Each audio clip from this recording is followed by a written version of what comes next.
ரஹ்மானின் ஊடகவியலாளர் சந்திப்பு தடுத்து நிறுத்தம். பியூமி ஹன்சமாலி விழிஞ்சி தம்புகலவின் விசாரணைகளை துரிதப்படுத்துமாறு உத்தரவு. பொது தேர்தலில் போட்டியிடும் யாழ் வேட்பாளர் அதிரடியாக கைது. கடுமையாகும் சட்டம், அரசு ஊழியர்களுக்கு தேர்தல்கள் ஆணைக்குழுவின் எச்சரிக்கை. நாடாளுமன்றத்தை கூட்டுவது தொடர்பில் ஜனாதிபதி வெளியிட்டுள்ள வர்த்தமானி. முன்னாள் அரசியல் தரப்புகளுக்கு அரசாங்கத்தின் இறுதி அறிவிப்பு. பொத்துவில் தொடக்கம் பொலிகண்டி வரை மக்கள் பேரெழுச்சி இயக்கம் விடுத்துள்ள கோரிக்கை. கட்டுநாயக்க விமான நிலையத்தில் வெளிநாட்டவர் கைது. தமிழ் மக்கள் விடுதலை புலிகள் கட்சியினால் நேற்று நடத்துவதற்கு ஏற்பாடு செய்யப்பட்டிருந்த ஊடகவியலாளர் சந்திப்பு தேர்தல்கள் திணைக்கள அதிகாரிகளினால் தடுக்கப்பட்டுள்ளது. தமிழ் மக்கள் விடுதலை புலிகள் கட்சியின் தலைவரும் பாராளுமன்ற தேர்தல் மட்டக்களப்பு வேட்பாளருமான சிவநேசத்துறை சந்திரகாந்தனால் குறித்த ஊடகவியலாளர் சந்திப்பு அவரது அலுவலகத்தில் ஏற்பாடு செய்யப்பட்டிருந்தது. தேசிய ரீதியில் தேர்தல் கண்காணிப்பில் ஈடுபட்டு வரும் டிரான்ஸ்பரன்சி இன்டர்நேஷனல் அமைப்பு மாவட்ட உதவி தேர்தல்கள் தெரிவித்தாட்சி அலுவலர் மற்றும் தேர்தல் பிணக்குகள் தீர்க்கும் பிரிவுக்கு செய்த முறைப்பாட்டின் அடிப்படையில் தேர்தல் திணைக்கள அதிகாரிகளினால் இந்த ஊடகவியலாளர் சந்திப்பு தடுக்கப்பட்டுள்ளது. நாடாளுமன்ற தேர்தல் பிரச்சாரங்கள் அனைத்தும் திங்கட்கிழமை நள்ளிரவுடன் நிறைவடைந்துள்ள நிலையில் தேர்தல்கள் சட்டமூலங்களுக்கு முரணான வகையில் குறித்த ஊடகவியலாளர் சந்திப்பு தமிழ் மக்கள் விடுதலை புலிகள் கட்சியினால் ஏற்பாடு செய்யப்பட்டிருந்தது.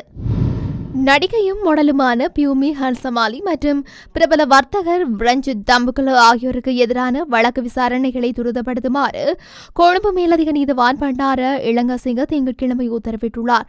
பியூமி ஹன்சமாலி மற்றும் ரஞ்சித் தம்புகல ஆகியோரின் சொத்துக்கள் தொடர்பில் உள்நாட்டு இறைவரி திணைக்களம் நீதிமன்றில் வழக்கு தாக்கல் செய்திருந்தது. இந்த நிலையில் இந்த வழக்கு நேற்றைய தினம் மீள பரிசீலிக்கப்பட்ட போது இந்த உத்தரவு பிறப்பிக்கப்பட்டுள்ளது. சட்டவிரோதமாக சொத்துக்களை சம்பாதித்ததாக குற்றம் சாட்டப்பட்டுள்ளதாக பியூமி ஹன்சமாலி மற்றும் ரஞ்சித் தம்புகல ஆகியோர் தொடர்பில் உள்நாட்டு இறைவரி திணைக்களத்தினால் விசாரணைகள் மேற்கொள்ளப்பட்டு வருகின்றமை குறிப்பிடத்தக்கது. பொது தேர்தலில் போட்டியிடும் வேட்பாளர் ஒருவர் கைது செய்யப்பட்டுள்ளதாக போலீசார் தெரிவித்துள்ளனர். யாழ்ப்பாணத்தில் வைத்து 49 வயதான நபர் இன்று கைது செய்யப்பட்டுள்ளதாக போலீசார் தெரிவித்தனர். சாவகச்சேரி பிரதேசத்தில் வசிக்கும் நபர் ஒருவர் போலீஸ் நிலையத்தில் வழங்கப்பட்ட முறைப்பாட்டின் அடிப்படையில் அவர் கைது செய்யப்பட்டுள்ளார். வெளிநாட்டுக்கு அனுப்புவதாக நிதி மோசடிகளில் ஈடுபட்ட குற்றச்சாட்டின் கீழ் அவர் கைது செய்யப்பட்டுள்ளார். கைது செய்யப்பட்ட சந்தேக நபர் எதிர்வரும் 14ஆம் தேதி நடைபெறவுள்ள பொது தேர்தலில் போட்டியிடும் வேட்பாளர் என தெரியவந்துள்ளது. சந்தேக நபர் வெளிநாடு ஒன்றுக்கு அனுப்புவதாக கூறி சுமார் 5 லட்சம் ரூபாவுக்கும் மேற்பட்ட தொகை மோசடி செய்துள்ளதாக குற்றம் சாட்டப்பட்டுள்ளது. தனியார் துறையில் சேவையில் ஈடுபடும் வாக்காளர்கள் வாக்களிக்க செல்வதற்கு தொழில் வழங்குநர்கள் கட்டாயம் விடுமுறை வழங்க வேண்டும் என்று தேர்தல் ஆணைக்குழு அறிவித்துள்ளது. மேலும் தேர்தல் கடமைகளுக்காக நியமிக்கப்பட்டுள்ள அரசு உத்தியோகத்தர்கள் வாக்களிப்பு தினத்தன்று கட்டாயம் கடமைகளில் ஈடுபட வேண்டும் என்று அறிவுறுத்தப்பட்டுள்ளது. அமைதியான முறையில் தேர்தலை நடத்துவதற்கு கடுமையாக முறையில் சட்டம் நடைமுறைப்படுத்தப்படும் எனவும் வாக்களித்ததன் பின்னர் பொது இடங்களில் ஒன்று கூடுவதை தவிர்த்துக் கொள்ளுமாறும் தேர்தல் ஆணைக்குழு பொதுமக்களிடம் கேட்டுக் கொண்டுள்ளது.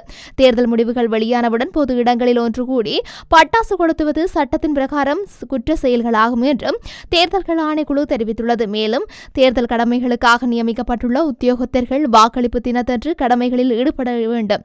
கடமைகளில் ஈடுபடாமல் இருப்பது தண்டனைக்குரிய குற்றமாகும் எனவும் ஆணைக்குழு எச்சரிக்கை விடுத்துள்ளது. அத்துடன் வாக்களிப்பு மத்திய நிலையத்துக்குள் கையடக்க தொலைபேசியை கொண்டு செல்வது முற்றாக தடை செய்யப்பட்டுள்ளதாகவும் தேர்தல் ஆணைக்குழு தொடர்ந்து வலியுறுத்தியுள்ளது.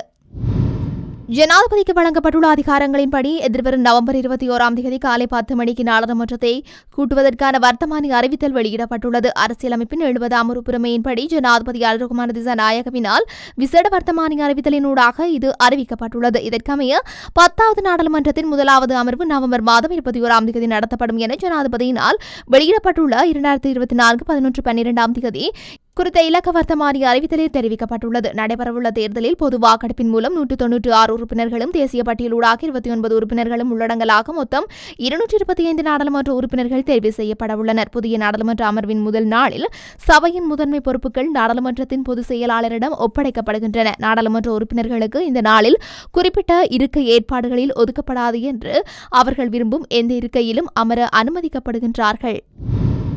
முன்னாள் அமைச்சர்கள், மாகாண சபை உறுப்பினர்கள், ஏனைய அரசியல் கட்சிகளின் பிரதிநிதிகள் மற்றும் அரசியல் அமைப்புகளுக்கும் பாதுகாப்பு அமைச்சு இறுதி அறிவிப்பு ஒன்றை விடுத்துள்ளது.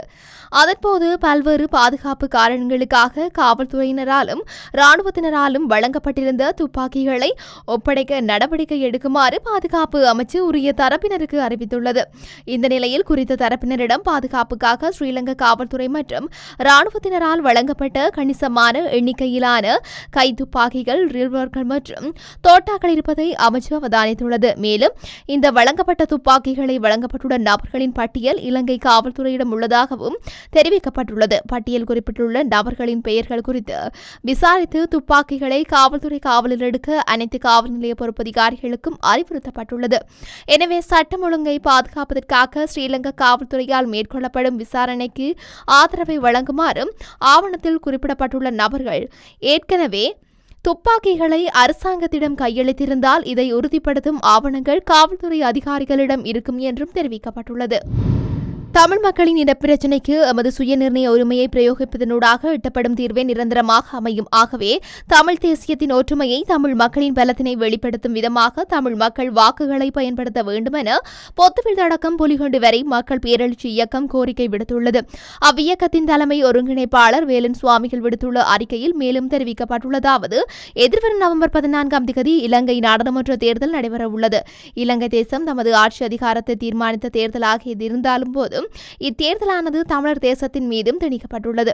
இலங்கை நாடாளுமன்ற தமிழ் மக்களின் அரசியல் பிரச்சினைக்கு எவ்வித தீர்வையும் தராத போதும் எமது பிரதிநிதித்துவத்தையாவது உறுதிப்படுத்த வேண்டிய ஒரு கட்டாய நிலையிலேயே உள்ளோம். அதே போலவே தமிழ் மக்கள் எமது அரசியல் நிலைப்பாட்டையும் உறுதியாக வெளிப்படுத்த வேண்டிய தேவையும் உள்ளது.